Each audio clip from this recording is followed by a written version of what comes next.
Well, according to the preliminary report from the University of Nebraska Lincoln's 2024-2025 Farm Real Estate Market Survey, Nebraska ag land values have declined by 2% over the past year.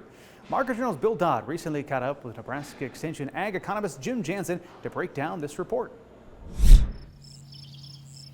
For the first time in 6 years, Nebraska ag land values have decreased.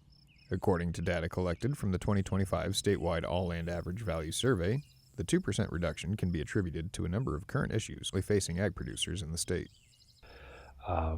When we talk about what has happened to the value of land, there are different factors or forces that are leading to some of the things that we're seeing. Some of those factors or economic forces reported by survey participants indicated that some of the reasons on why we've seen a slight decline of about 2%, or the first decline we've seen in about 6 years, it was attributed to current crop prices, interest rate, and farm input expenses. And those were some of the factors or forces on why we're seeing the slight decline in the market value of land across Nebraska. Now, broadly speaking, if we lumped land into cropland and grazing land or hayland, we did see a slight increase in the market value of grazing land, and that would be reflecting current livestock or primarily cattle prices being quite high relative to where maybe they've been in the last year or two. So that's some of the factors. While we've seen some land decline, the overall average value did decline. We also seen a few blips where the land classes supporting, or we've seen a few changes in the market value of grazing land and hayland that are actually increasing single digits, but they are reflective of the profitability of farming and ranching related to livestock versus primarily row crop production or small grain production. On the surface, a decrease in land value could be viewed in a negative light, especially if you're in the market as a seller. However, this limited decrease in value still points to stable prices for ag land across Nebraska. We want to have relatively stable land values.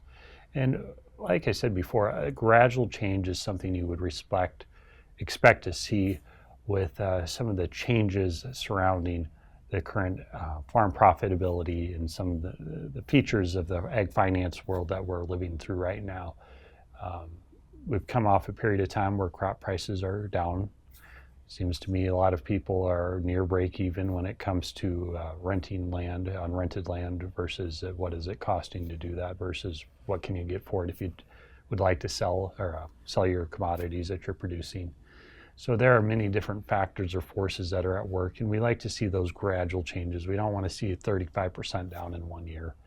If you look back historically over, say, the last 10 to 15 years, during 2008 to 2012-13, we've seen a very rapid increase. In the decline, it was a little bit slower over time, single digits, 2, 3, 4% a year. And it's good to see those gradual changes over time that allows us to make adjustments, whether it comes to lending, buying, selling, and also land values are a source of wealth, a storage of our equity over time on our operations. With so much information to digest in this report, the University of Nebraska Lincoln's Center for Ag Profitability has hosted a number of workshops and webinars to assist producers in understanding what these changes mean for them. Our current series is called Big Questions and Innovative Solutions in Land Management, which in late March of 2025, we took a look at basically a 2-hour online workshop. The workshop will be available through the Center for Ag Profitability webpage, and you can actually go online and view the PDF or electronic version of the slides, and also about a 2-hour recording where we step through with Anastasia Meyer and myself, where we take a look at the current state of land values, cash rents, what's going into leases, how are lower commodity prices for corn or higher prices for cattle, how are those impacting lease arrangements, cash rents. And then we also went through a series of questions related to management of land, common questions we get across a lot of the extension offices, and how do we handle those things.